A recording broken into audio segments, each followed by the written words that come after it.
And let's talk a bit about that point you make about finding a way to touch someone's life at just the right time. You gave a speech a few weeks back about storytelling and the business of storytelling, not necessarily if you work in the stage or in film.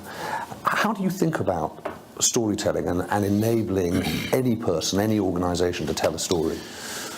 Well, we all are in the business of storytelling.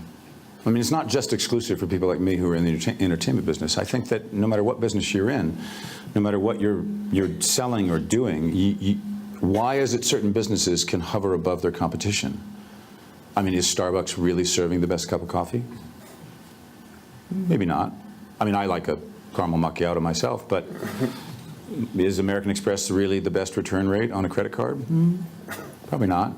But it's the story they manage to tell. And I think that the more that we think about that, the more that we, you know, sometimes we see commercials and we see stuff and we just go, it's, you know, it's a turnoff. But somehow those people that manage to tell a story, that manage to even temporarily move us in a certain way, that we remember. We don't feel like we're being sold. We feel like we're being told something that we can connect to. So I've always been driven by that very idea, that very notion. And is it changing storytelling? I mean, you know, people think in the age of Twitter and Instagram, things are much more compressed. And yet, if you look at what you've done on Netflix, if you look at what happened at the Old Vic, a lot of the projects you took on were about long form storytelling. Why? Well, because I believe audiences are really intelligent, so I start with that. I don't start thinking that they're really stupid. There are some who do.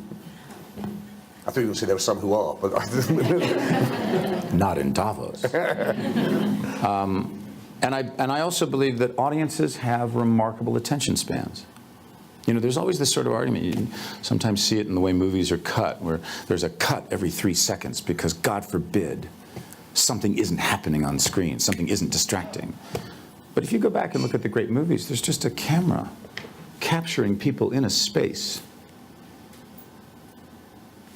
That is compelling. And I believe audiences actually, at the end of the day, they don't care about platforms. They don't care that it's on Netflix or on Instagram or a 6-second Vine or a 13-hour miniseries on PBS. They want good stories. If we give them great content, not just to fill the time, but great content that are great stories, they will watch it on whatever platform it's on.